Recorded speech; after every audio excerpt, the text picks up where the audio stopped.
Kali ini kami akan melakukan pengolahan data melalui SPSS, karena sebelumnya kita sudah menyebarkan kuesioner melalui GoForm terlebih dahulu. Data tersebut kita bisa pindahkan dari Excel atau ke SPSS ini. Sebelumnya saya sudah merubah variabel-variabel tertentu.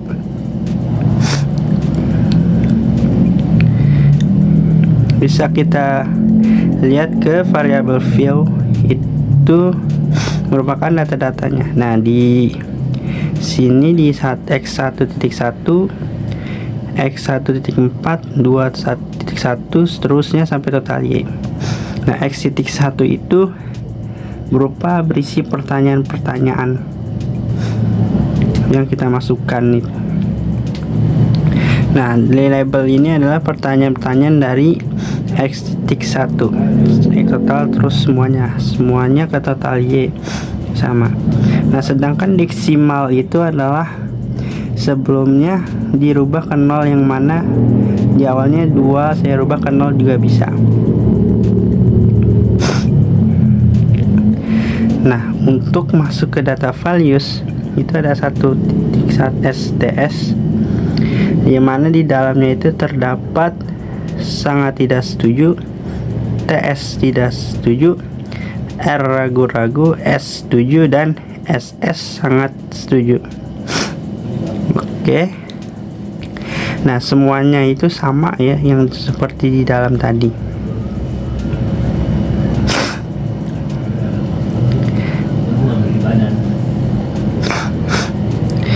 Nah, lalu kita akan pindah ke data view. Data view ini kosong dan kita akan masukkan data-datanya terlebih dahulu.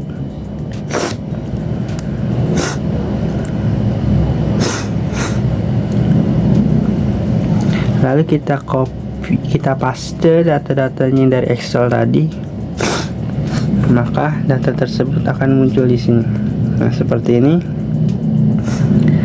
Lalu data-data yang sudah kita masukkan semuanya kita paste lagi di total X1 dan 1. Nah, setelah semuanya telah tersedia, maka kita bisa melihat deskripsi dari data-data yang ada di sini. Bagaimana caranya?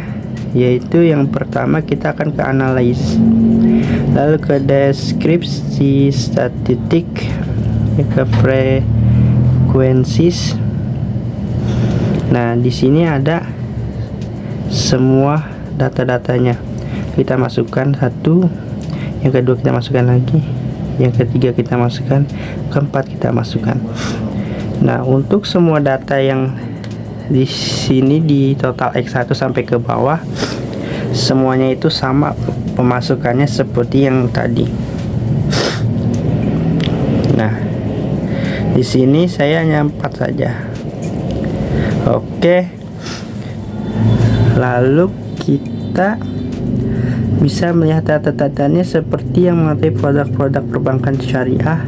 Dari 30 data tidak setuju 1 orang, setuju 18 orang, sangat setuju 11 orang.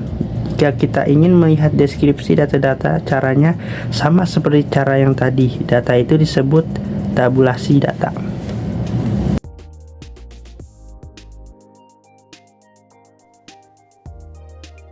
Nah, selanjutnya kita yang kedua, uji asumsi klasik.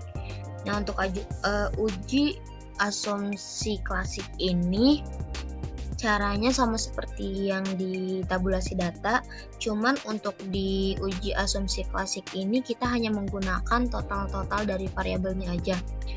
Kita lihat di variabel view-nya, di sini total X1, total X2, dan juga total Y-nya.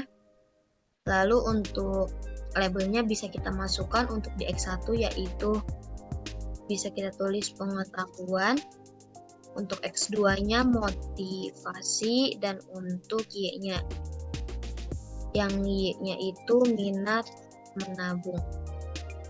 Kemudian untuk ini measure-nya diubah menjadi scale. Nah, datanya kita tinggal copy saja dari tabulasi data yang sebelumnya dan dimasukkan hanya total dari variabel X1, X2, dan Y-nya saja.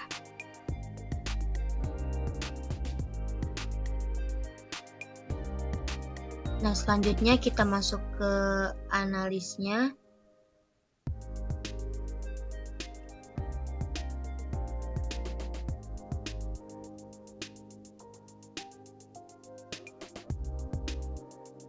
Kita masuk ke regression, kemudian kita pilih linear.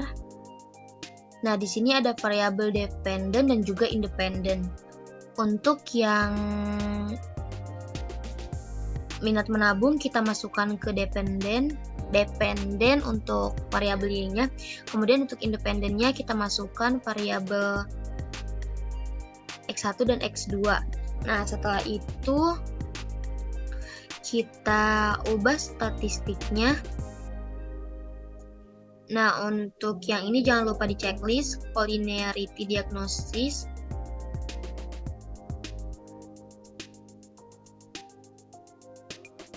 Kemudian kita klik lanjut. Setelah itu plotnya juga kita rubah.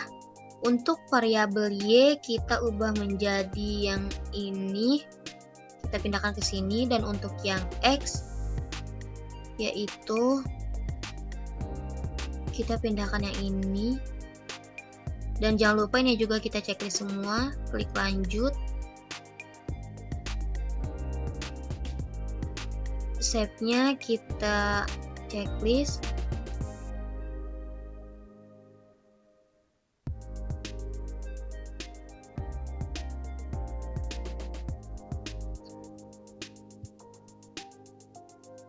Nah, kemudian akan muncul hasilnya seperti ini.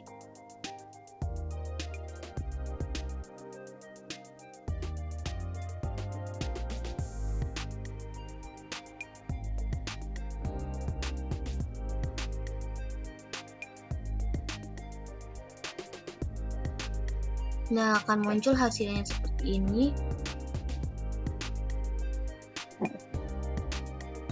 Di sini yang pertama itu ada histogram. Untuk yang histogram ini bisa dikatakan normal apabila posisinya itu melandai seperti gunung seperti ini. Nah, namun kita juga tidak bisa hanya mengasumsikan lewat data ini saja, karena kita kan punya data aslinya gitu. Nah, kemudian untuk yang p-plotnya juga ini bisa dikatakan normal itu apabila titik-titik yang ada di sini mengikuti diagonal garisnya. Nah, di sini juga ada yang mengikuti diagonal garisnya dan bisa dikatakan data tersebut normal.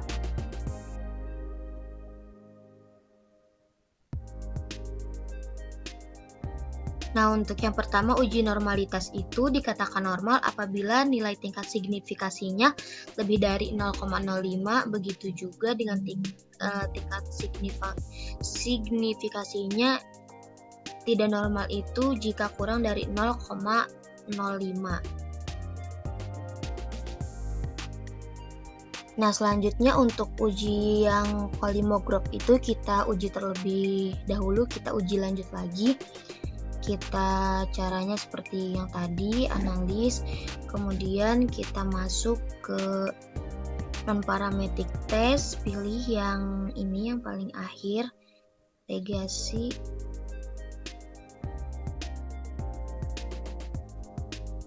Nah, yang sampel, kemudian kita masukkan yang ini.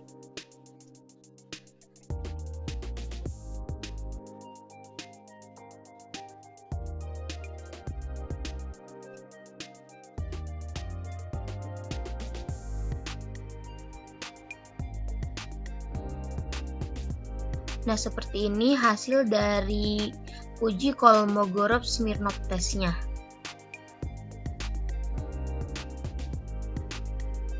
Nah, di situ bisa dilihat jika tingkat signifikasinya lebih dari 0,05, artinya datanya berdistribusi normal.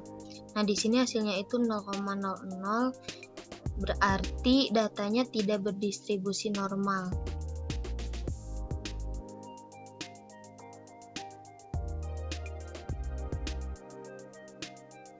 Kemudian yang kedua yaitu ada uji multikolinearitas.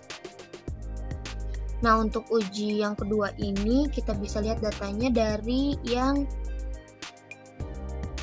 ini, di koefisien ini. Nah, di situ bisa dilihat jika VIF-nya di bawah atau di bawah 10 dan tolerance value-nya di atas 0,1, maka tidak terjadi multikolinearitas.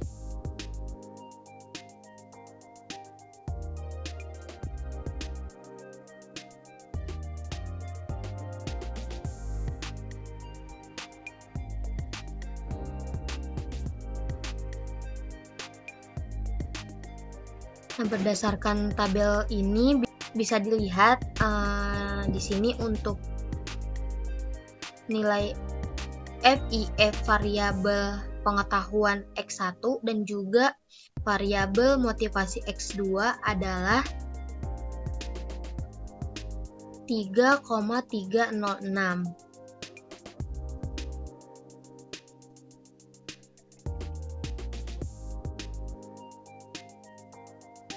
Nah, setelah nilai VIF-nya 3,306, kemudian nilai tolerance value-nya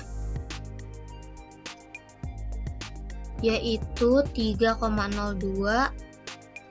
lebih dari 0,1, maka data tersebut tidak terjadi multikolinearitas.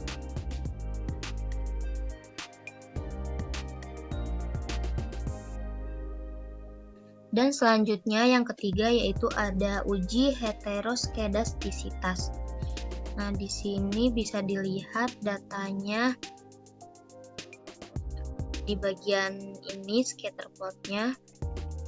Di sini jika data titik-titiknya ini menyebar, ada yang di atas, ada yang di bawah, maka bisa dikatakan tidak terjadi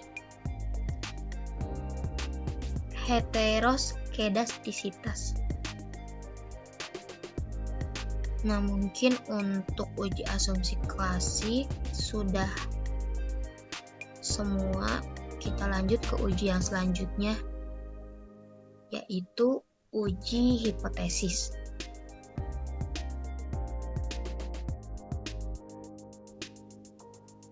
Selanjutnya yang ketiga kita akan uji hipotesis, terus uji T dan juga uji F serta interpretasinya.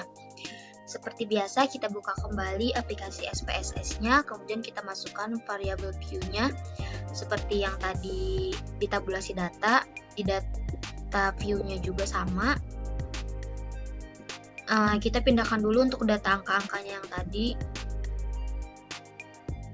Kita pakai dari yang tabulasi data aja.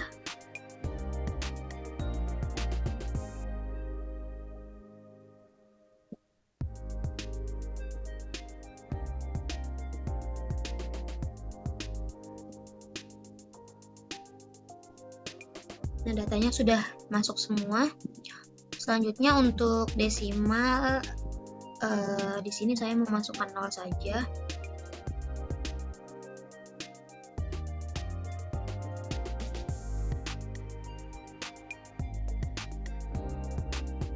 Nah, untuk labelnya di sini di total X1 kita masukkan sama seperti tadi.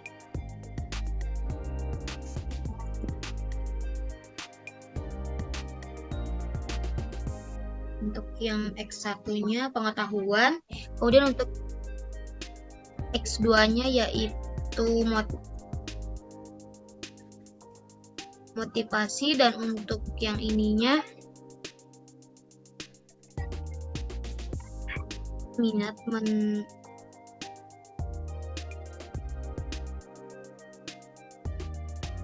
Nah, sudah selesai. Selanjutnya kita masuk ke analis. Kita yang ini regresi.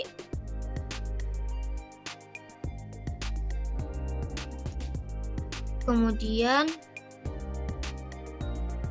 untuk dependen dan independennya kita masukkan satu-satu. Untuk yang dependen berarti yang minat menabung, yang total Y.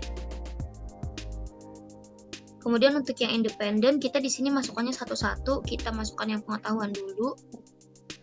Ya sudah, kita klik OK.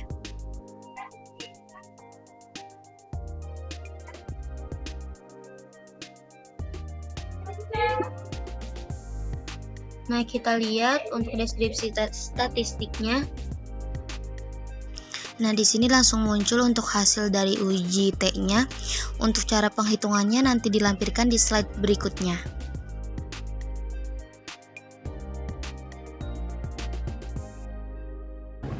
Oke, selanjutnya kita akan menghitung nilai uji hipotesis terhadap F-nya. Caranya sama seperti tadi. Kita akan masuk ke analis, lalu ke regression linear. Nah, di sini independennya kita ganti ke motivasi, lalu oke.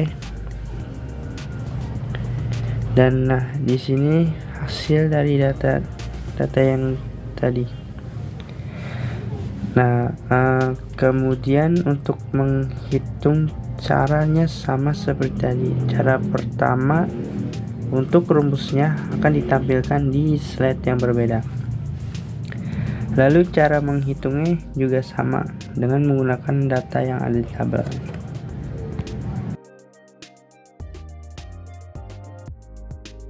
Selanjutnya, uji hipotesis yang ketiga itu pengaruh X1 dan juga X2 terhadap Y.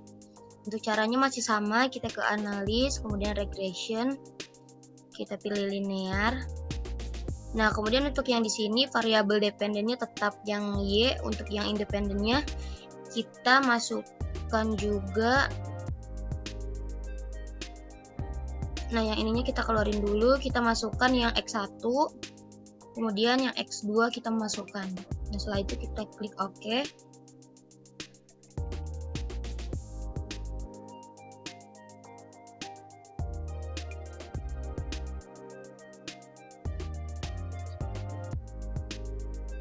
Nah, ini untuk hasil R-square-nya.